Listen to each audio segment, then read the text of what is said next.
తెలుగు రాష్ట్రాల్లో ఏకైక online ID provider app Andhra365.com.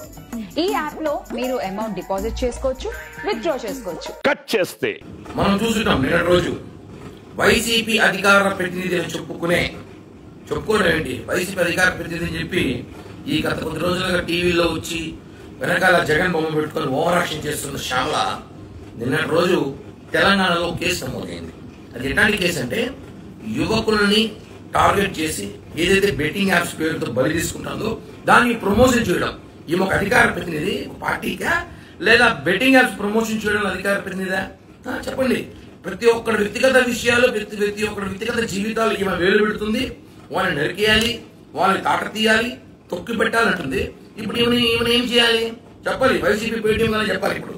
ఎందుకంటే బెట్టింగ్ యాప్స్ ఎంతమంది నేరం తెలుసు, ఎంతమంది బలైపోతారో తెలుసు. నేను ఇప్పుడు మాట్లాడుతున్నా వైఎస్ఆర్ కాంగ్రెస్ పార్టీ వాళ్ళని ఈమెను వెంటనే శ్యామలని సస్పెండ్ చేయండి. అధికార ప్రతినిధి ఉన్న అర్హత హోదానికి లేదు కాబట్టి సస్పెండ్ చేయండి. ఏమి సస్పెండ్ చేసి మాట్లాడండి, అంతేగాని ప్రతి ఒక్కరి విషయాల్లో మాట్లాడడం కాదు కదా. కాబట్టి శ్యామల సస్పెండ్ చేయాలని డిమాండ్ చేస్తున్నా. అదేవిధంగా ఏదైతే ఏపీలో కూడా బెట్టింగ్ యాప్స్ ద్వారా చాలా మంది యువతులు బలయ్యారో అవన్నిటి కూడా పరిశీలించి ఈమె మీద కేసు నమోదు చేసి మర్డర్ కేసు పెట్టాలి. ఎందుకంటే ఇక్కడ కూడా చాలా మంది ఏపీ రాష్ట్రంలో చనిపోయారు.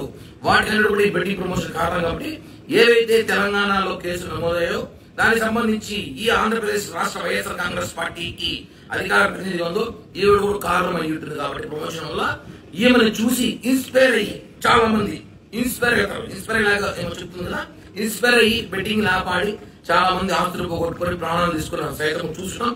కాబట్టి ఈమె సూక్తులు, ఈమె ప్రవచనాలు అందరూ చెప్తుంటుంది చాలా వరకు. ఇవన్నీ సోది పక్కన పెట్టి శ్యామల గారు కూడా అన్నది. ఎందుకంటే గారు అనే గొప్ప నేను చేయట్లేదు. శ్యామల మీద కేసు నమోదు చేయాలి, వైసీపీ సస్పెండ్ చేయాలి. అధికార ప్రతినిధి వైసీపీ పార్టీగా లేకపోతే బెట్టింగ్ యాప్స్ కా. కాబట్టి ఆమె మీద చర్యలు తీసుకోవాల్సిందిగా ఏపీ పోలీసులను కోరుతున్నాను.